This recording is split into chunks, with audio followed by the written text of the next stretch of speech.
is EWA Radio, the official podcast of the Education Writers Association, and I'm public editor Emily Richmond. What happens when a teacher takes up a student on his dare to watch his favorite TV series about zombies? At Revere High School, just outside of Boston, that dare turned into an English class dedicated to the literary lessons of The Walking Dead.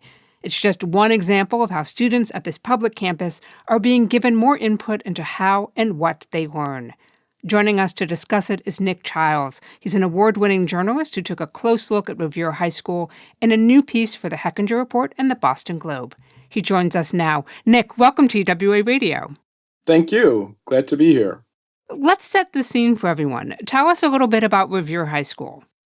Revere is located in Revere, Massachusetts. It's kind of a somewhat gritty working-class town just north of Logan Airport. It's known for having the oldest beach in the United States. I mean, there's history kind of around every corner in that part of the country. And it's become a location for a lot of immigrants in the last decade or two. And so there's been, in some ways, an uncomfortable transition for the town as its demographics and complexion have changed. A lot of Latino immigrants and immigrants from Africa and the Middle East. And so that has created some challenges for a place like Revere High School. So you mentioned in your story this school has about 1,800 students. It's a public, open enrollment high school. This is not a magnet school. This is a school that's taking kids directly from the neighborhood. Many recent immigrants, as you say, I think you said there were 32 different languages being represented in the student body this year. Yeah, that's a lot. What's that sound like in the cafeteria?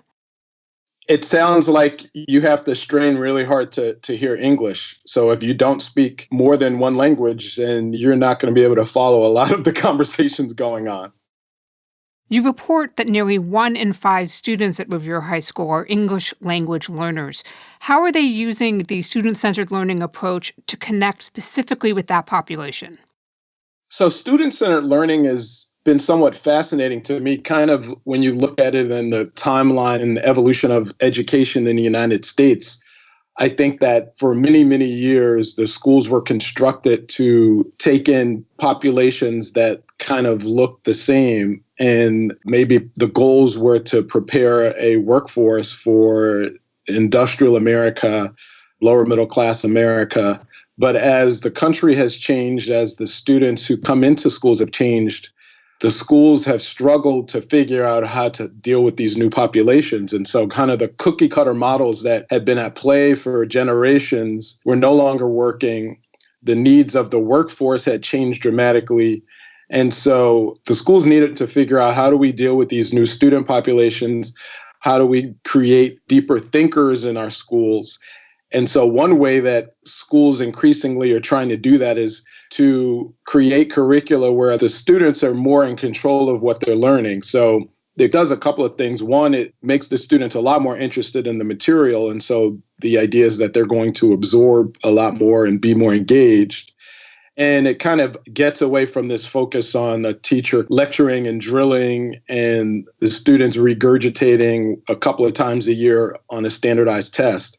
So the models for how students are assessed and how they demonstrate their learning are becoming a lot more variable. And so students are feeling that the school is there more to serve them as opposed to them trying to figure out how to adapt to the school.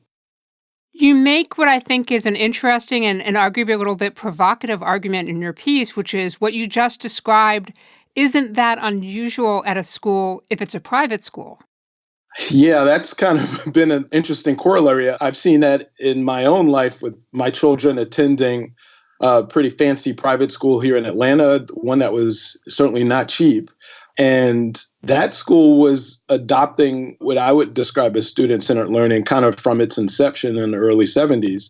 And I think a lot of private schools are using methods that are probably a lot more interesting, engaging, and different than what your traditional public schools would be feeding to students. And so it's kind of what we thought of as why we were spending a lot of money in this country to send kids to these fancy schools, because the materials and the approach would be more interesting to them. And someone realized, hey, maybe kids who aren't rich might be interested in a more engaging approach to learning too. We talk about student-centered learning, and often it's the adults in the room talking at or about students, but you got to spend some time with the kids themselves. What's the sense you got from them about how this is changing their learning experience? Some of the positives and maybe even some of the negatives. Well, I think for a lot of the more advanced kids, they see it as great because it deals with that problem that many of them often confront with schools, and that's boredom. They can move at their own pace. They can move ahead. They're not penalized for that. School becomes something that seems much more responsive to them than them trying to respond to the school. A lot of the kids come into high school that's already set up this way, and they may not even realize how unusual it is. So sometimes it can be hard when you talk to teenagers to get them to give you some kind of larger context to the approach that their school might be taking because they don't really know anything differently. Actually, the more interesting perspectives I got were from a couple of students who had graduated, who could see how being taught in high school or being allowed to work at your own pace was very helpful for them when they got to college, because that's basically what happens on a university campus. I think what you just said is so important about students not necessarily having that perspective beyond their own immediate horizon. And what a great idea to go out and find some recent graduates. Thank you. We're talking with reporter Nick Chiles about his coverage of student-centered learning at Revere High School just outside of Boston. Don't miss an episode of EWA Radio. You never have to. You can find us on your favorite podcast app. And please take a moment to rate us on iTunes. We want to hear from you. Your support and feedback will help us grow. This week's episode of EWA Radio is sponsored by the American Federation of Teachers. AFT was founded in 1916 and today represents 1.7 million members in education, health, and public service. Visit AFT.org for more information. EWA retains all editorial control over programming and content. You spent some time with English teacher Nancy Burrell. She's the one who took her student up on the dare to watch The Walking Dead. So I know how you watch The Walking Dead. You know you have to have a pretty strong stomach, but how do you teach it? Well, she realized after she watched it a few times that a lot of the same elements that you would find in traditional stories that an English teacher would be dealing with, the classics from the Steinbecks and Shakespeare and all that kind of stuff, that you could find it in The Walking Dead. And there's a narrative structure to the stories, and there are villains and heroes, and a lot of the issues that she would want to tackle in a classroom setting in English, character development, plot points, even sentence structure. She could do all of that stuff and use this very modern and interesting show as the centerpiece in the classroom and get students who were incredibly engaged and excited to come to class every day. I think the reason that this worked is not only did the students have some flexibility to speak up and say, this is something that interests us, but the teacher had the flexibility to be responsive from the school administration and given some of that freedom to make this come to fruition. Right. I mean, I think a lot of teachers, public school teachers, perhaps would love to do things that might be considered creative and more engaging to students in the classroom, but there's kind of this overarching bureaucracy and this need to deal with the standards that are coming from the state, from the district. There's only a limited amount of time during the day. And so there's a fear if we deviate too much from what the norm is, that we're going to not be able to give the kids all the stuff that they're going to need to take the state tests. And it will come back to hurt us in the end and will be a reflection on our teaching ability. And so it's not worth it, and it's too big a risk. And so this school is constructed to be a little bit more creative. And that's kind of been the way that the school in this district has operated over the last couple of decades. They gave her a free rein to create this class, and they've been very happy with the results. Well, let's talk about the school leadership. I mean, it's important not to pin a school's success or its failures on one person, but clearly Revere Principal Lorenco Garcia is an important piece of this puzzle. Tell us a little bit about him. So he's an immigrant himself from the island nation of Cape Verde, which has been enormously helpful in this particular school. Fascinating guy. He speaks 7 languages, and he at one point was a soldier in the Russian army. He lived in Portugal. He's lived in a few other places. And so he's acquired a lot of languages, that has a facility for languages.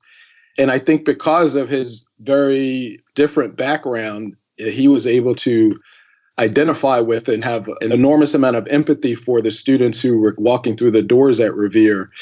And so he went about creating a system inside the school when they walk in the doors from a different country that would not be so intimidating for them, because he understood what it was like to be a new immigrant who didn't speak English very well.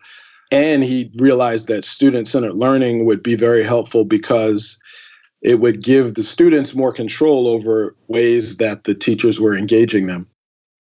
Nick, you're candid in your story that there's no silver bullets here, and clearly Revere still has a lot of challenges. They've had an influx of new students come in. That's had an impact on some of their overall test scores. But what are some of the other issues that the school is grappling with when it comes to implementing this model?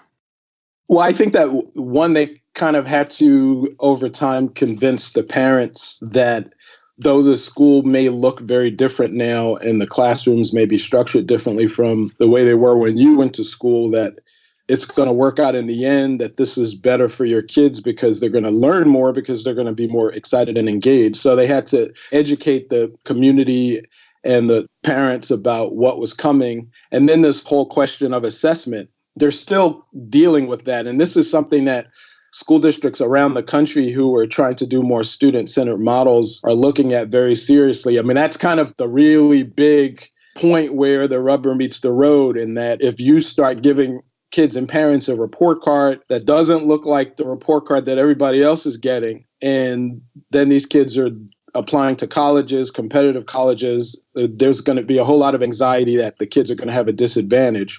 So I think that continues to be a big challenge. The administrators at Revere are observing teachers, rotating classrooms on a daily basis. Why is that such a high priority in a student-centered learning model?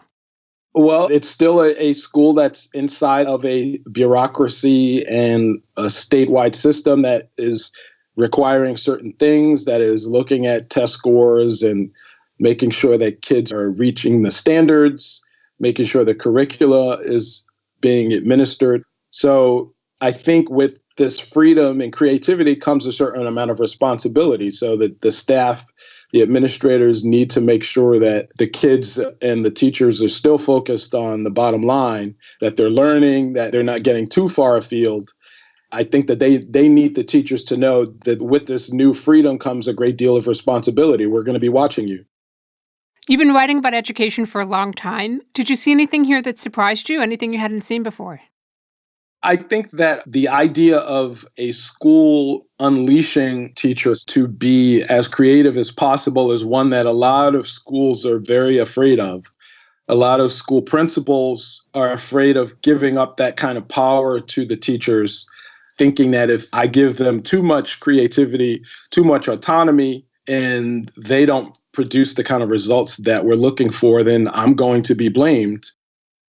For our listeners who may be education reporters, and we got quite a few of them out there, what advice do you have for them if they're being asked to write about this kind of a school turnaround where it's within a student-centered learning kind of framework? What are some good questions they should be thinking about? I think that the more that education reporters get away from using standardized test scores to assess a school, then the better off everyone will be.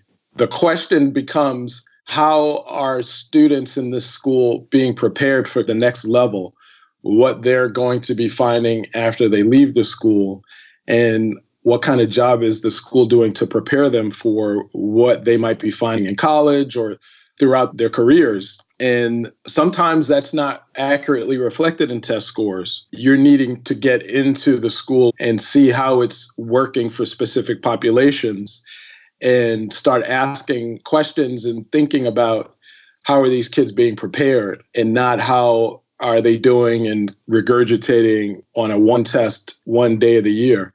I think that that's a positive trend in education circles and for education reporters in general, that we're all starting to get away from standardized test scores and realizing that there's a severe downside to that.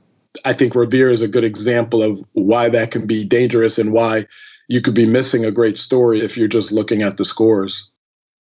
Nick Chiles is an award-winning journalist who's written for the Dallas Morning News, the Star-Ledger of New Jersey, and while at New York Newsday, he shared a Pulitzer Prize as part of a team of reporters. He joined us from his home in Atlanta. Nick, thanks for being here.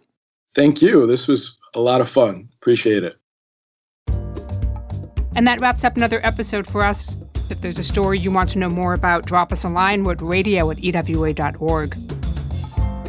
The mission of the Education Writers Association is to strengthen the community of education journalists and improve the quality of education coverage. For more than 70 years, EWA has helped reporters get the story right. Thanks for listening and have a great week.